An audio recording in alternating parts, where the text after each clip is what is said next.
Hey there, how there, ho there, it's Jeff Cutter Diamond. Welcome you to yet another Cutter Top 10 video. And today we are looking at soccer pretty much as a major block. And we are going to be talking about the top 10 Canadian soccer moments of all time, obviously. Sporting the Canada shirt. It's not the World Cup shirt of 2026. It's kind of the World Cup shirt for 2022. Well, that Canada's second trip to the World Cup. Our third is in the year 2026 as hosts, so we're in and we're in a tough group. Switzerland's not going to be that easy. Qatar, hopefully we beat those guys. And Italy is the front runner to be one of those the playoff hosts, and Canada would be screwed. Nevertheless, we are going to be looking at some great Canadian soccer moments of all time. Here we go. Number 10 is the Copa America run in 2024. Now, the Copa America is primarily the South American championships, if you will, as teams from South America contest this thing. But they have added some teams, like from North America, primarily the US, Mexico, and also from Qatar and Korea as well. Copa America was a giant move for Canada and all that to be allowed to compete in what they call the South American Championships. A lot of people would have been probably upset if Canada had done so well because it's Canada. So anyhow, they gave Canada Group A with Argentina, Chile, and Peru. Top two move on. You think Canada is fucked because of the fact that you got Argentina and Chile and Peru. Argentina were neighbors with Chile and all that. Argentina did take care of Canada 2-0 in the first game. However, Canada shocked Peru 1-0 on a goal by Jonathan David in the 74th minute in Kansas City. Well, the first match was in Atlanta. And then in Orlando, Canada held Chile to a 0-0 tie like they should have. Argentina beat Peru, and with Canada winning with a win, a loss, and a tie, or the language of the wardrobe, if you will, Canada had done their job. They got 4 points and took second place in Group A. That meant they would take on the runner-up in the winner in Group B. That would be Venezuela. The day after Argentina beat Ecuador on penalties, Canada was forced to penalties of Venezuela. Jacob Schaufelberg, the Messi of the Atlantic, as they call him, scored, and then Rondon scored a flip shot over the goalie. At 1-1, they went to penalties. Canada made 3 of their first 5, as did Venezuela. Extra shooters, Ismael Kone made his, but Angel missed his. And Canada, for some reason, were getting to the semifinals. Colombia crushed Panama, and Uruguay upset Brazil on penalties.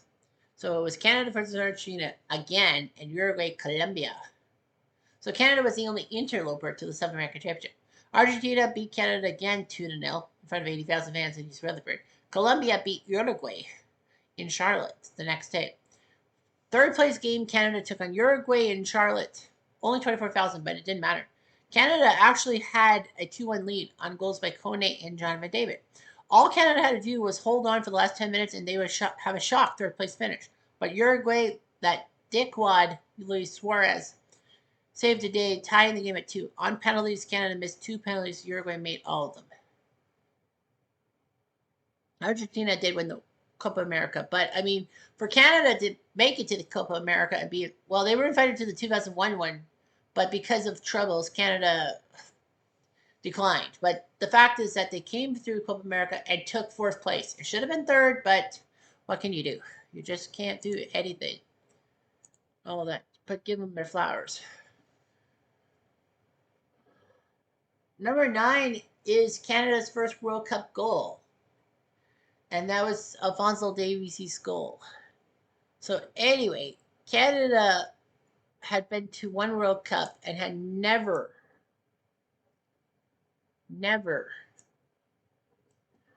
scored a goal. But then, even though Canada didn't score against Belgium, their second game is Croatia. Alphonso Davies scored in the first few minutes, and it was like amazing. It was like, we're leading Croatia. Unreal. But unfortunately, reality set in. Canada couldn't even beat Morocco. So Canada ended up crashing out. But we scored a goal. Actually, we scored another goal against Morocco. Mm-hmm. And speaking of which, let's make this one number 8. And number 8 is Canada qualifying for the World Cup in 2022. Canada knew that they kind of had a spot in 2026 open with the U.S. and Mexico because they were co-hosting the World Cup. And then Canada had to fight in the North American qualifiers.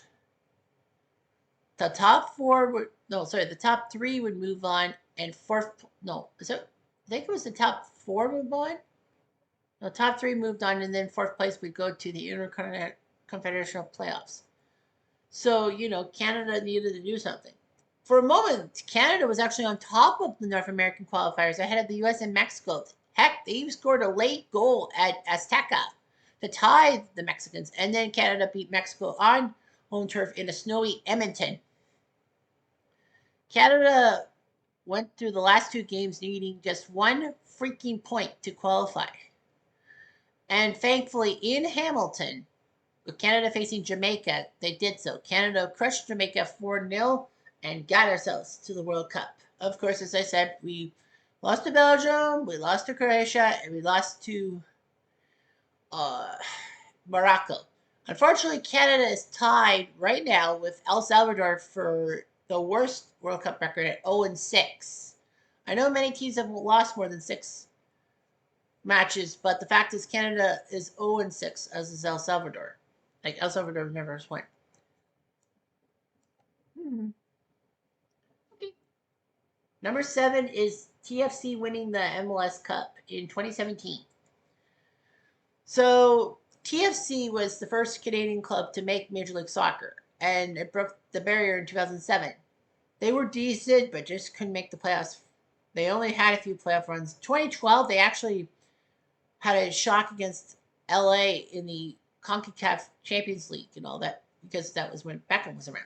But nevertheless, TFC was just there. In 2016, they had the team, and they would face Seattle in the final on home turf at BMO Field. Unfortunately, the game would be tied. Stephen Fry, the former Toronto keeper, now playing for Seattle, made a few acrobatic saves, forcing the penalty shootout, and unfortunately for Canada, TFC lost. Nevertheless, Canada got back in the saddle, had to face Montreal in one of the most gut-wrenching semifinals ever. And then they took on Seattle once again. And this time, they scored a pair of goals to lift them there. They won. They beat Seattle 2-0 and gave Canada the MLS Cup, the only time a Canadian team has won the MLS Cup. Toronto went to the 2019 MLS Cup, and Vancouver went to the 2025 MLS Cup with no freaking success. Fuck. Number 6, Alphonso Davies signing for Bayern Munich. Alphonso Davies was playing in MLS. I believe he was playing for Vancouver, was he not? Yes, he was. Alphonso Davies was playing for Vancouver in 2018, and then all of a sudden, a powerhouse European club by the name of Bayern Munich, one of the best German teams around, came calling for him and made a massive signing. They picked him up, and Alphonso Davies would be playing in Europe for Bayern Munich, hopefully winning a Champions League and all that. And it worked. They won the 2020 elongated Champions League, in COVID. But Alphonso Davies is a Champions League champion, and you don't see that many Canadians, although Owen Hargreaves won one with Manchester United. I think he still won. All right. Next up, number 5 is Canada winning the bronze medal at London 2012.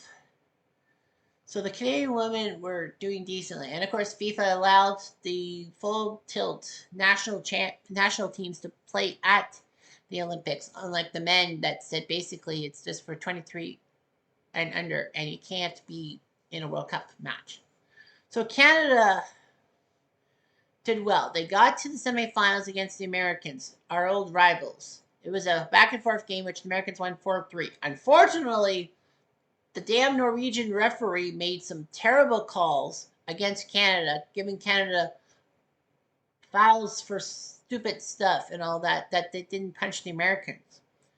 Obviously, social media lit up with angry threats towards the Norwegian referee. But then Canada still had to play for bronze against France, so it wasn't all for nothing. They took out the French and gave Canada a Olympic bronze. So that's what ended up happening and all that. Number three is number three. Sorry, did I put my number? Oh, wrong numbers, wrong finger. Sorry. Number four is Christine St. Clair getting a world record. In 2020, on January 29th, a month before my dad died and a month and a half before COVID ruined everything, Christine St. Clair played for Canada against St. Kitts and Nevis and put up her 185th goal for Canada. It actually ended up being the all-time leading international goal scorer, male or female. I do believe that record's been broken by Megan Rapinoe, I think, or Christine Lilly. I don't think it was her, but anyway, yeah, Christine St. Clair proved it.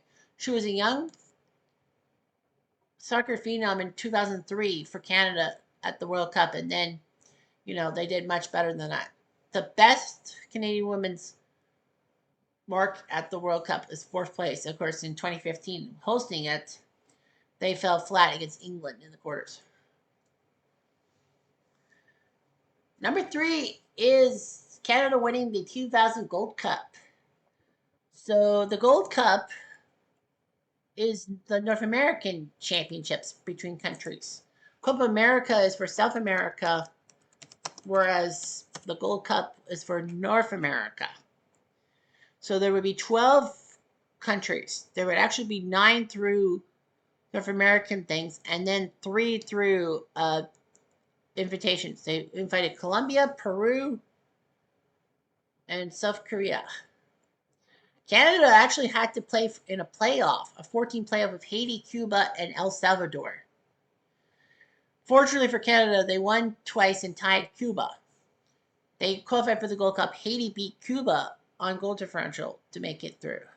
So they went to the group stages. Honduras won Group A with 2 wins. Colombia beat Jamaica to get second place and get in the knockout stages. In Group B, in the 3-team group, was U.S., Peru, and Haiti. Peru and Haiti both scored a point, but on goal differential, Peru snuck in over Haiti. Well, Peru and Haiti tied each other. The Americans were 2-0.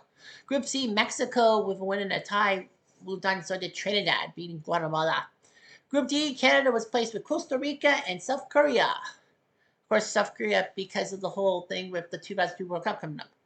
Canada played Costa Rica and tied them 2-2. They were down twice to Costa Rica, but scored twice at Qualcomm in San Diego. And then Canada, on being the quote-unquote home team against Korea, tied them 0-0. South Korea would go on to tie Costa Rica 2-2, as they actually were up twice on Costa Rica, but Costa Rica tied. So, unfortunately, there was a massive situation. Costa Rica gets in. Well, they all had 2 points. They all had 2 ties. So points and goal differential were the same. However, the next group stage tiebreak was for goals scored. And Costa Rica scored 4, whereas Canada and Korea scored twice. None against each other. So that was the problem. Because Canada and Korea tied each other, they had to go to the unheard of situation of a coin flip. South Korea called the coin in the air and didn't get their pick. So Canada got into the quarterfinals of the Gold Cup on a freaking coin flip. Well, everyone was thinking that Canada was screwed. Well, anyway, in the earlier quarterfinals, the Americans were up twice on Colombia, but couldn't finish the job. Colombia shocked the Americans by winning on penalties, so the Americans were KO'd. Peru would beat Honduras 5-3. So Peru and Colombia would meet each other, which is funny because they're both South American nations.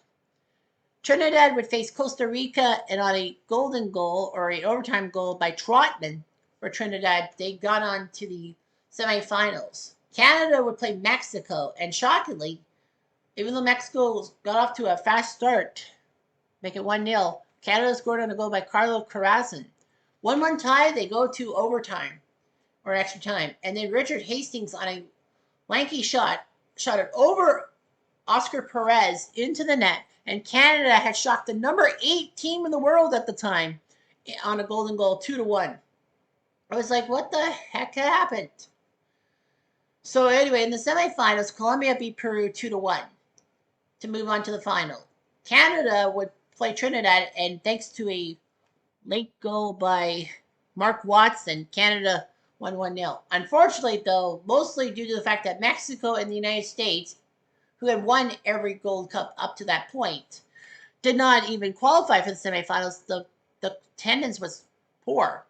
San Diego with Colombia, Peru only had 3,400 fans, which was more than Canada versus Trinidad in Los Angeles. 2,800 fans in the cavernous LA Memorial Coliseum.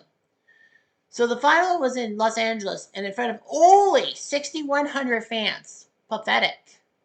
Canada beat Colombia 2-0. By proxy, they were the North American champs because they're the only North American team left. But they scored twice. Jason DeVos and Carla Caruzan scored, and Canada sent Colombia home and got themselves the title. What a moment for Canada and all that. Number 2 is Canada winning the gold medal at the 2020 Olympics in Tokyo. It would actually be a little bit more prominent if it was in front of fans, but you know what? 2020 was full. That's right, COVID. So Tokyo 2020 happened in 2021. Of course, there was a lot of restrictions and all that because of the pandemic and all that. Canada shocked themselves by making it all the way to the final. Their best finish was 3rd place. They actually won bronze in 2016 alongside 2012. And then in 2020, they did much better than that. They took out the Americans in the semifinals. That's right. They took out the Americans in the semifinals and shocked everyone. They were going to get a medal. They were going to get silver at worst, their best performance ever. Canada would play Sweden in a nail-biting game. The game actually was changed to, I believe, 10 p.m. Tokyo time or something like that because of the hot weather. So that meant that on a Friday morning at 10 in the morning, Canada would be playing Sweden for gold. And thankfully, in receiving at Canadian Tire, I actually had, worked with my close buddies and all that in receiving, and we all wanted to see the game. So we managed to sneak, we had the computer, but we managed to sneak it on YouTube because CBC had the game on YouTube. So we would be watching Canada versus Sweden at work during receiving and all that. Canada was actually down 1-0 to the Swedes, but managed to score big. Canada had a great golden chance to take out the Swedes in regulation in penalty shootout, but they missed a key attempt. But however, Sweden blazed one over the bar, and Canada got their first extra kick and scored it, and Canada shocks the world by winning the gold medal in women's soccer. It doesn't matter. It's not a FIFA World Cup, but screw it. We won gold in the Olympics when it really matters the most. And number 1 was Canada winning the 1985 CONCACAF Championship and going to the World Cup in 1986. Canada had been trying to qualify for the World Cup since 1957 and have had some massive bumps. Not really anything superb and all that, although in 1982 they were close. So Canada knew they had things. Of course, this was when the tournament was at 24 teams instead of 48 as it is now in 2026. But yeah, 24 teams. And CONCACAF only got 2 spots. That's North America. Mexico got 1 spot because they were the hosts of the World Cup. So it was only 1 spot left for North America. All that. Both times they would get only 1 spot, but they got 2. Because of Mexico being hosting the World Cup. So Canada shocked a lot of people. This was before the Americans were terrible. And by the way, this was the 1986 World Cup was the last World Cup Americans missed until 2018. From 1990 to 2014, they went to every World Cup. Nevertheless, so Canada would be in a group with Honduras and Costa Rica. Basically, a single round robin competition. Canada would play Honduras with the promise that they just needed a tie against Honduras and they were going in. The game was played on a Saturday afternoon on CBC on Sports Weekend. in front of fans in St. John's, Newfoundland. Of course, there's a major story about this is that Canada decided to have the match in St. John's, and people were aghast. The Hondurans had to try to find a map of St. John's. And of course, it's on the other side of Canada, and that being the second biggest nation in the world behind Russia. But what makes it even more crazy was that the game was held in St. John's, Newfoundland. Unfortunately, some Honduran fans thought it was in St. John, which is in New Brunswick. So they went to the wrong St. John's, if you will. Fortunately, they went to bars and watched the game on TV. And there were still some Honduran fans that got to Newfoundland. And the PA announcer politely asked the Canadian fans to move so that they could get the Honduran fans in there. And it was like crazy. Canada scored a couple key goals. I can't remember who scored the second one. I would like to say Carl Valentine, but I don't think that's him. But yeah, Canada scored a couple key goals. I think George Pecos, that's it. So George Pecos, his key goal did it, and Canada beat Honduras 2-1 to get themselves to the World Cup in 1986. Unfortunately, though, it would be a telltale sign of woe for Canada. Canada lost a few players due to injury. They weren't really picked that well. They had a massive group with France, the Soviets, and Hungary. The French were the European champs in 1984. The Soviets were always good for a decent run, and Hungary were coming back after their heyday in the 50s. So anyhow, Canada was up against it, if you will, in the World Cup. So anyway, they took on France and were expected to get their butts handed to them. Shockingly, Canada only lost 1-0 to the French. Well, the French did it to themselves. They had like 6 or 7 great opportunities, but couldn't capitalize. Canada was pretty much DOA. Then Canada took on, I believe, Hungary. Yeah, they took on Hungary second. And Canada actually had a couple chances to score a goal. And then one of them missed the net with a tap-in, but that failed. And then, unfortunately for Canada, they lost to the Soviets 2-0 to end it. Well, they lost 2-0 to the Hungarians. So in total, Canada scored 0 goals and gave up 5. No points, no wins, no even ties. But even more crazy is that Uruguay, who got their butts handed to them by the Danes, still got in their group because they took third place because they basically played by animals and clashed the Scots off the pitch, which was bullshit in my mind. But I mean, I was 14 months old when Canada got to the World Cup for the first time in history. So yeah, Canada, hopefully the third time's the charm. I mean, we're 0-6 in World Cup matches, but we get Qatar, so we better beat Qatar. That's the big thing. And we better do something. I say we could beat Qatar, tie Switzerland, and probably lose to Italy if Italy gets through the path. Like Northern Ireland, I think we can beat Wales. Well, they have Gareth Bale. And Bosnia, well, they don't have Sheko anymore, but Bosnia is a pretty good team. So I think Canada might get to qualify. As long as they can beat Qatar, I think they're going to make the qualifications, the knockout stages. And that'd be great. Anyway, I'm Jeff Diamond.